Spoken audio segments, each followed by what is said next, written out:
আমাদের অস্তিত্ব হচ্ছে জুলাই গণ অভ্যুত্থান। এই জুলাই গণ অভ্যুত্থানের মধ্য দিয়েই আমাদের রাজনীতির মাঠে আমাদের পদচারণা, আমাদের কাজের যাত্রা শুরু। আমরা একটা জায়গায় ঐক্যমত হয়েছিলাম বলে আমরা আসলে রাজনীতির মাঠে গিয়েছিলাম। জুলাই গণ অভ্যুত্থানের পরে এটাই ছিল আমাদের কমিটমেন্ট যে বাংলাদেশকে আমরা সংস্কার করব, জুলাই গণহত্যার বিচার আমরা নিশ্চিত করব এবং বাংলাদেশের অর্থনৈতিক বৈষম্য সেটা আমরা দূর করব। আমাদের প্রত্যেকেরই শুরুটা হচ্ছে বৈষম্য বিরোধী ছাত্র আন্দোলন থেকে। আমরা একটা কথা খুব স্পষ্টভাবে বলেছিলাম যে আমরা পুরনো রাজনৈতিক বন্দোবস্তের পতন চাই, আমরা শুধু শেখ হাসিনার পতন চাই না। এমন একটা বন্দোবস্ত প্রতিষ্ঠা করতে চাই যেখানে বারবার বাংলাদেশকে স্বৈরতন্ত্রের কবলে পড়তে হবে না, বাংলাদেশকে বারবার বাংলাদেশের ছাত্র জনতাকে রাজপথে এসে জীবন দিতে হবে না। এদেশের মানুষের বৈষম্য দূর হবে, এদেশের মানুষের অধিকার নিশ্চিত হবে, এদেশের স্বাধীনতা, সার্বভৌমত্ব এবং জাতীয় মর্যাদা নিশ্চিত হবে। বাংলাদেশ কারো তাবেদার রাষ্ট্রে পরিণত হবে না। এই ছিল আমাদের গণ অভ্যুত্থানের আকাঙ্ক্ষা এবং কমিটমেন্ট। বাংলাদেশে এই গণ অভ্যুত্থানে সবচেয়ে বড় ভূমিকা রেখেছে বাংলাদেশের ছাত্র সমাজ। বাংলাদেশ বারবার যখন সংকটে পড়েছে, বাংলাদেশের মানুষের পক্ষে, এই রাষ্ট্রের পক্ষে এসে দাঁড়িয়ে দিয়েছে কারা? ছাত্ররা, বিশ্ববিদ্যালয়ের ছাত্ররা, স্কুল কলেজ মাদ্রাসার ছাত্ররা। কিন্তু বারবার ছাত্রদের সাথে প্রতারণা করা হয়েছে। আমরা 90-এর গণ অভ্যুত্থানে দেখেছি, 90-এর গণ অভ্যুত্থানেও কিন্তু ছাত্ররাই সম্মুখ সারিতে থেকে স্বৈরাচারের পতন ঘটিয়েছিল। কিন্তু 90-এর গণ অভ্যুত্থানের পরে এদেশের রাজনৈতিক দলগুলো ছাত্র সমাজের সাথে প্রতারণা করেছিল। আমরা একই জিনিস দেখতে পাচ্ছি 24-এর গণ অভ্যুত্থানেও। 24-এর গণ অভ্যুত্থান করেছে ছাত্ররা, জীবন দিয়েছে সাধারণ মানুষ, কিন্তু তার ফল ভোগ করছে এখন নানান রাজনৈতিক শক্তিরা। যারা সরকার দলে রয়েছে তারা জনগণের বিরুদ্ধে আবার অবস্থান নেওয়ার চেষ্টা করছে। যেদিন শপথ নেওয়া হলো, শপথের প্রথম দিনই আমরা দেখলাম তারা শপথ গ্রহণ করলেন না। সংস্কার পরিষদের সদস্য হিসেবে তারা শপথ গ্রহণ না করে গণভোটে গণরায়ের বিরুদ্ধে অবস্থান নিল। যেখানে এই নির্বাচন হয়েছে, গণভোট হয়েছে, গণভোটের যে আদেশ, সে আদেশে স্পষ্টভাবে বলা আছে একই দিনে শপথ নিতে হবে। কিন্তু তারা আওয়ামী লীগের মতোই সংবিধানের দোহাই দিয়ে এই সংস্কার পরিষদের শপথ নেওয়া থেকে বিরত থেকেছে। যদি সংস্কার পরিষদের সদস্য হিসেবে তারা শপথ না নেয়, তাহলে এই জাতীয় সংসদের আসলে এক আনা মূল্যও নাই। কারণ বাংলাদেশের মানুষ আমাদেরকে ভোট দিয়েছে, গণভোটে হায়ের পক্ষে ভোট দিয়েছে সংস্কারের জন্য।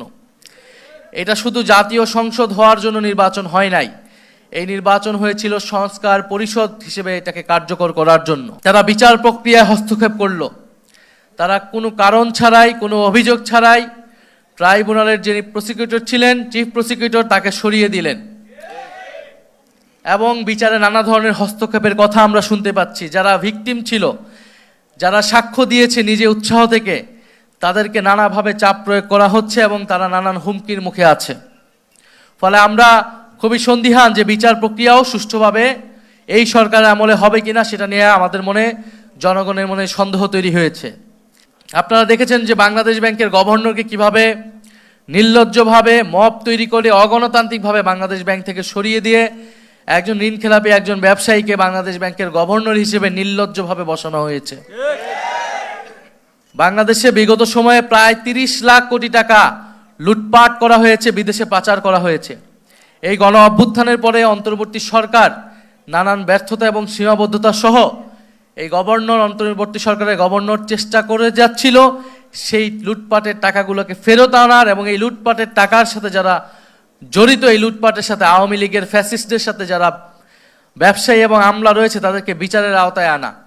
কিন্তু আমরা দেখছি সেই বিচার প্রক্রিয়াকে ভণ্ডুল করতে, ঋণখেলাপিদেরকে আরও সুযোগ সুবিধা করে দিতে, আর্থিক লুটপাটের পথকে প্রশস্ত করতে বাংলাদেশ কেন্দ্রীয় ব্যাংককে দখলের একটা নির্লজ্জ চেষ্টা করলো সরকার দল।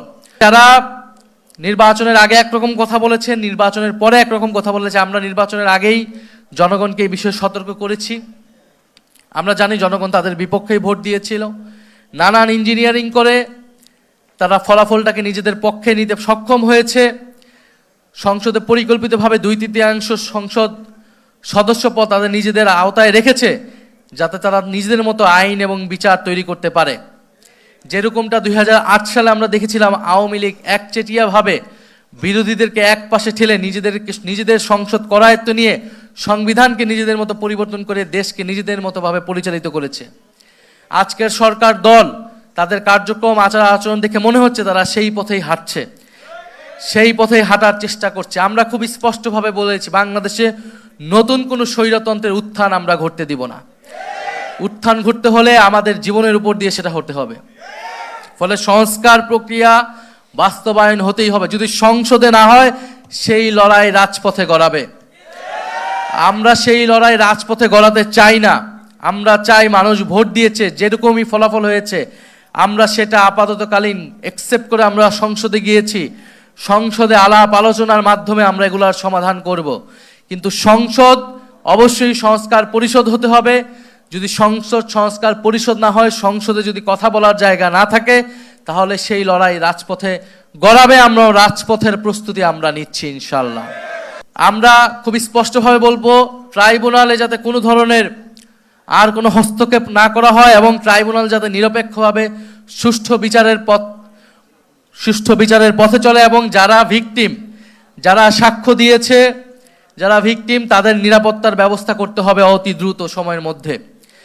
সামনে ঈদ আসবে, ঈদে যাতে যানবাহন সহ টিকিট ন্যায্য মূল্যে পাওয়া যায়, কোনো কালোবাজারি সেখানে না হয়, মানুষ যাতে নির্বিঘ্নে নির্ঝঞ্ঝাটে কোনো ধরনের সড়ক দুর্ঘটনাটা ছাড়া বাড়ি পৌঁছাতে পারে, ঈদ পালন করতে পারে, সেই ধরনের ব্যবস্থা নেওয়ার জন্য সরকারের প্রতি আমরা আহ্বান জানাবো।